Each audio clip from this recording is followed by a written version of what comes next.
Hey everybody, it's Dave Juno, the Meniere's Disease Warrior. How y'all doing? I'm doing pretty good for Friday. I hope the weekend is a good weekend. I could use one. But yesterday I saw a post. I can't find it today, but I know what it was about. I remember what it was about. And someone was demanding to know when SPI-1005 is coming out. Epsilon. And I didn't want to know if there was any word on it. It's not coming out anytime soon. So we need to get that out of our heads. Okay? For some reason, the day it was mentioned they were doing clinical trials, people thought the thing was coming out in 5 minutes. It's not coming out anytime soon. It's not coming out this year. It's not coming out next year. Maybe 2026, maybe 2027. And if that's after they accumulate all this data from people having it, if it worked for somebody, if the placebo effect, if people were having side effects like very bad rashes or causing lymphoma or diabetes or other things like that. I mean, it is, guys don't realize when an FDA approval, how long it takes. Unless it's a pandemic like with COVID, it doesn't get the bum's rush. It doesn't get pushed through that fast. I've seen this myself. And not because I worked for the FDA, but I had an account when I was working at Rico. I had Bristol Myers Squibb. And they were trying to get a medication passed through. I don't know if it ever got passed. But I know at one point when it became close to the end of when they were thinking about passing it, I had to spend a week at Bristol Myers Squibb for the FDA to make sure that all the copies worked. And I was there from 7 in the morning until 7 o'clock at night, for 6 days. And you should have seen some of these people. I mean, they were going over data and getting more things printed out from another Bristol Myers place, and all this stuff and old data, and they were bringing all this. I mean, it was a nightmare. And I had asked one of the FDA guys, because we were having coffee, and I asked him, I said, how long has this drug been, whatever drug this is? I don't want to know what it is. I don't want to know what it does. Like, I just want to know the time frame of what's going on. I'm just curious. He goes, we're in our 8th year with this drug, and it's finally getting to the point where we're about to approve it. He goes, and that's quick. Okay? Because I did see one of the posts on it, one of the comments on this post said, I hate to be the bearer of bad news, but it could take up to 12 to 15 years. And that person's not lying. It could. Okay?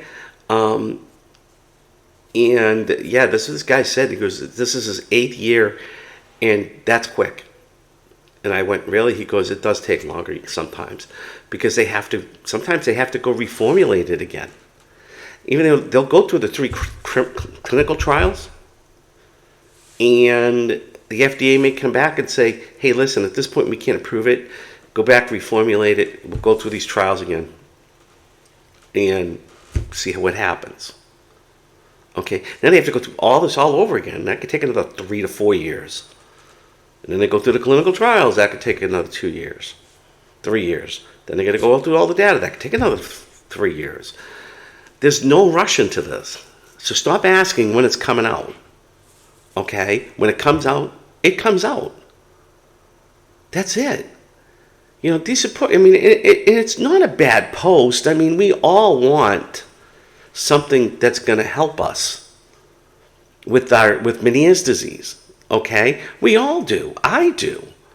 You know, I mean, that's why I got the hearing aids, 3 weeks ago. So my hearing would be better because, I mean, I'm not waiting for a pill to maybe work. But that's why I got these. So my days have been a lot better, even though it is taking a while to get used to them. But the thing is that, do you want a medication that's going to work and have very little side effects? Or do you want a medication that might work, okay? But it's going to give you 100 other different things. And what was it, Humira? I think it's Humira. It's for rheumatoid arthritis. Oh yeah, it'll help you rheumatoid arthritis, but it could give you lymphoma, leukemia, all these different things. There's all these different side effects. I don't know how the hell the damn thing got passed. As soon as something says could possibly give you leukemia, I'd be like, no, we're not passing that.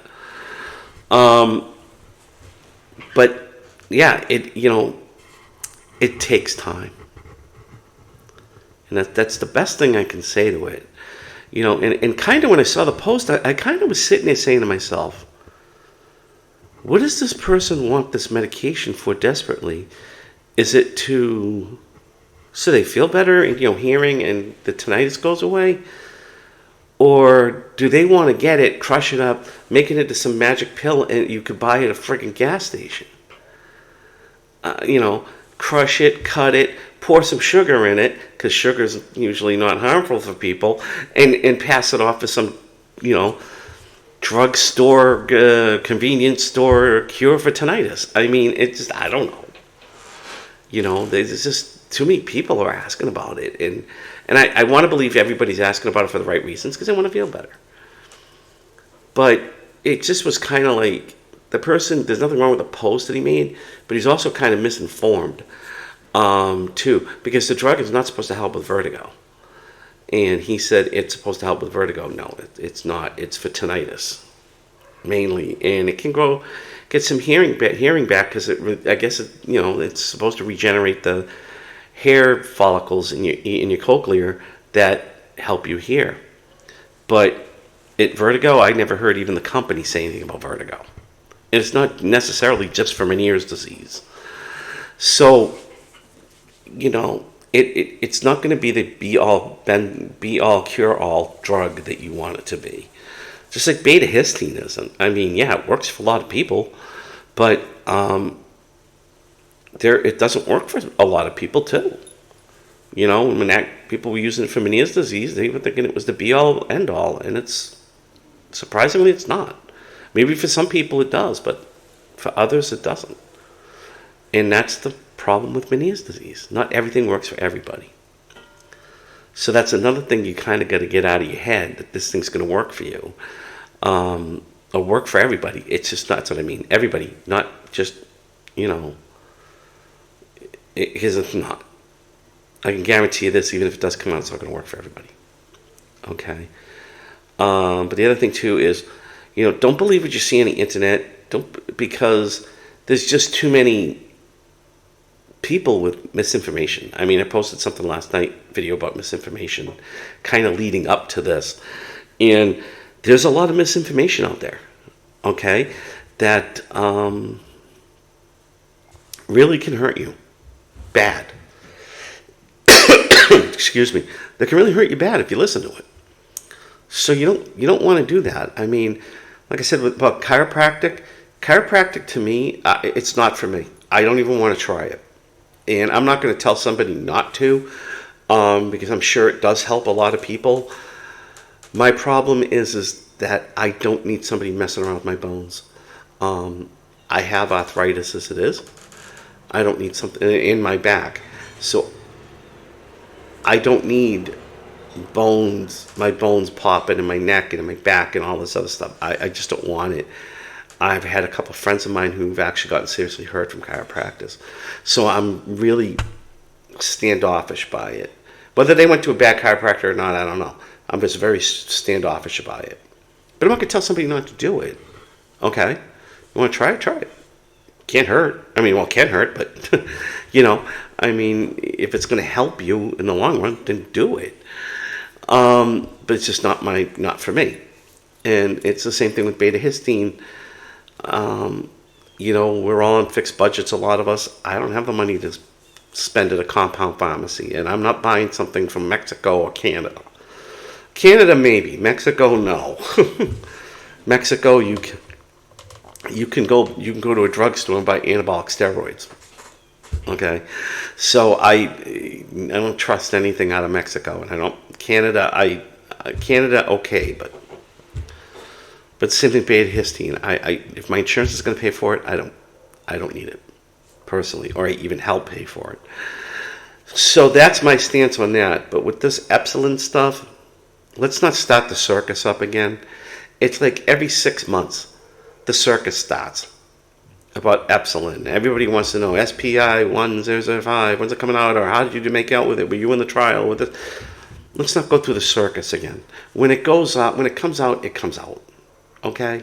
There'll be a big write-up. There'll be a big thing, and we'll all be running to our doctors to see if we can get it. Because I can tell you one thing right now. There are doctors, there are ENT, Meniere's specialists who don't know a damn thing about this drug.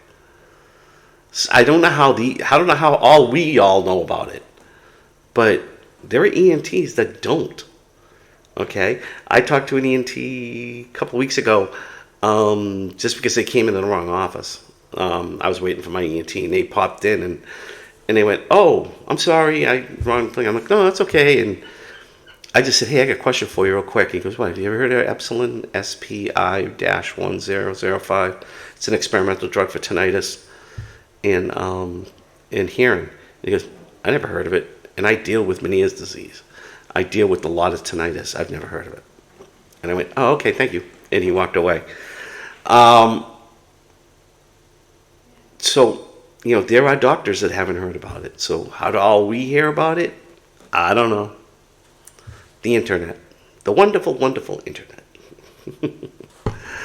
So my thing is just stay calm, relax, have patience. I know it's hard. I deal with this too.